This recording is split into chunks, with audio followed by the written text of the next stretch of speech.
In the last section, we got a quick overview of how this course is organized, and we ended up saying that we'll first do a deep dive into the Dart language itself, and then eventually shift over to studying Flutter.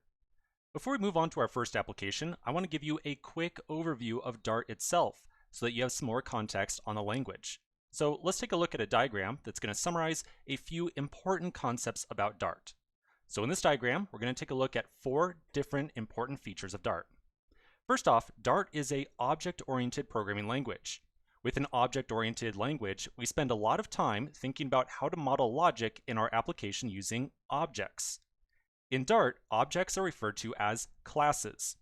If you've never worked with an object-oriented programming language before, or don't know what the term class refers to, that's completely okay. We're going to do a deep dive on object-oriented programming inside this course. Second, Dart is a statically typed language, similar to C++, C#, or Java. For reference, languages like, say, JavaScript or Ruby are examples of dynamically typed languages. We will, of course, discuss static typing quite a bit throughout this course, but for now, just imagine that in Dart, we have to make sure that any given variable can only contain data of a single type, like, say, an integer or a string. If you've never worked with a statically typed language before, or if you feel a little bit intimidated by types, I really recommend you not worry one bit. The type system in Dart is extremely flexible for beginners.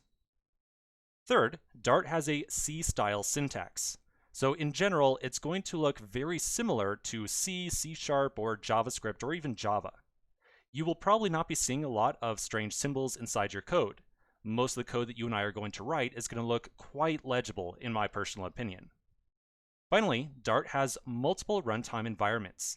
That means to say that we can somehow execute Dart code in the browser, from our command line, or with mobile apps.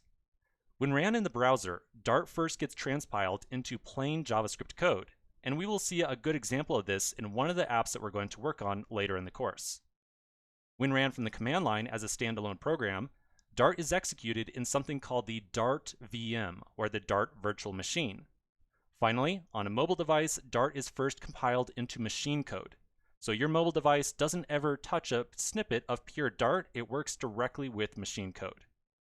Okay, so in this section, we got a very high-level view on a couple of different aspects of Dart. Let's now continue in the next section and start working on our first tiny little application.